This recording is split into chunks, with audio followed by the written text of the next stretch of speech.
corner from me. Anyway, it was That's really sweet. Also, Nilu bought me this as a present. Oh, Yes, it's been waiting. It's now. Oh my god. What does it say? This is queer packy. Oh wow.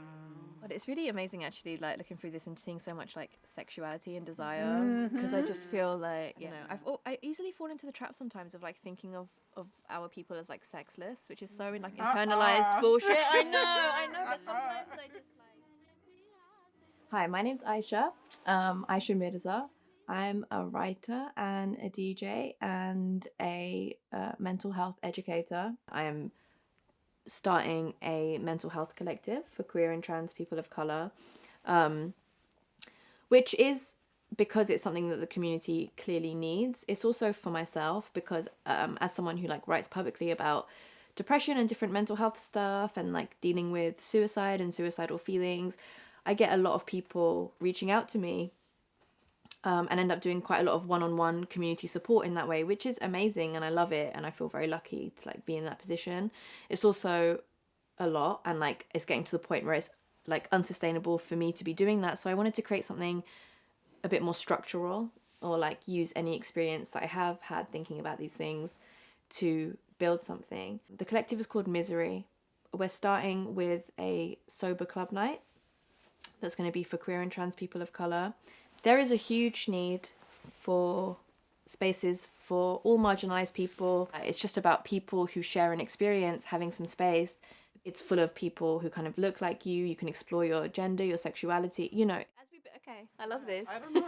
Yeah, I don't want to go there because I have a lot of friends who want spaces, non-alcoholic spaces, lots of queer people. There are so few options for them at the moment, so they end up meeting at each other's places. It's still fun, but it's not like going to a night. With a sound system. And to meet strangers. And to meet new people. Yeah. Which is the other thing, because some venues were like, you can have a Tuesday night, you know, and we were like, no, like we're not going to invite like whatever, the Muslims and the sober people or whoever is coming to this party out on a Tuesday night. You know, we want a Friday, we want a Saturday night, we want it to be a real option for people. So yeah, this place has given us a Friday or a Saturday night at the end of June. That's really nice. Yeah. It's incredible. Totally. I haven't heard like... Before Pussy Palace, Babes, Hungama and Disco Rani created spaces for QTI POC, there were many others.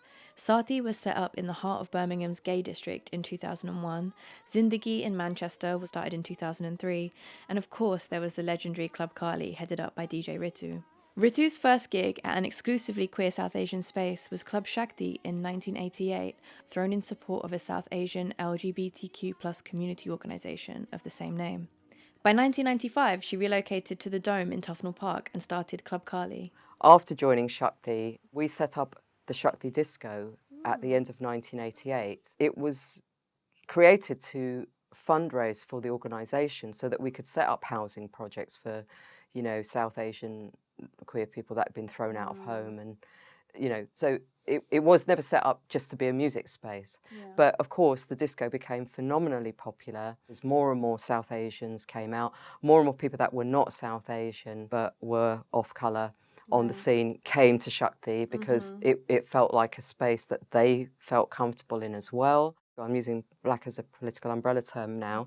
There was a black scene going on, but it was like the underground within the underground, and you really had to search for it. It wasn't represented in the mainstream of what we called then the lesbian and gay scene, and so you would think that the only places that existed were Heaven Under the Arches and GAY and, you know, those sorts of places.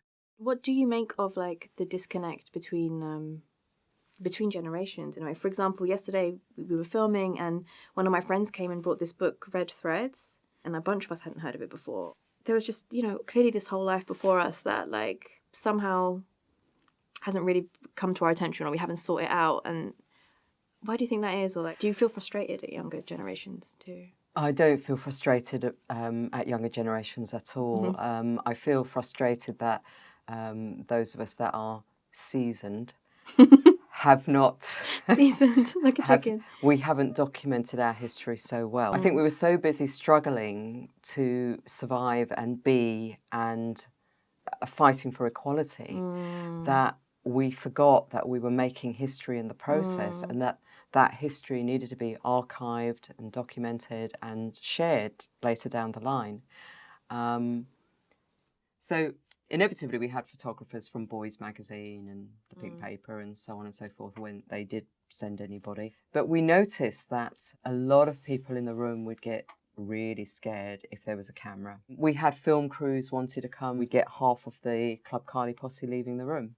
We didn't want any straight press coming into the club or being around because we just put the current set of customers at risk. From our perspective, yeah, it's never been great for us in terms of marketing because we've always had to hold back when we'd have loved to have pushed forward, but we can't. We just can't. And now we cannot. We still know that even after 24 years, there are still lots and lots of South Asians that are coming along and people from other cultural backgrounds who cannot come out. No matter how much the world has changed, it is still not humanly possible for them.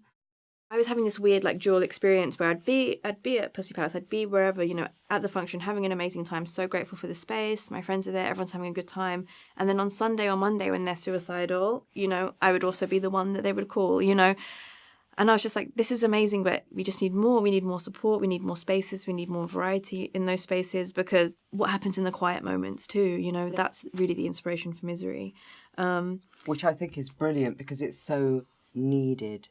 There is so much need in our communities and not enough services really to meet those needs.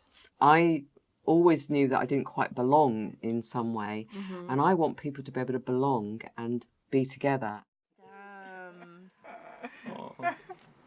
Also, I love that this one's wearing like a suit and this one's wearing like a traditional like Shivani. yeah. This is so wild. That was 20 years ago. My mum needs to see that picture. Meeting these like South Asian queer aunties who Yeah. are like part of this community, it gave me so much like an extra stability or extra hope, being like, oh, actually they've like done this. Yeah. Running a club night is not just running a club night, right? It's not just counting money, it's not just booking DJs, it's not just logistics. You know, it's counselling, it's befriending. It's this really precious and special feeling for us to feel like we belong. The stakes are so high for us, you know, we don't want to let that go because there aren't that many options.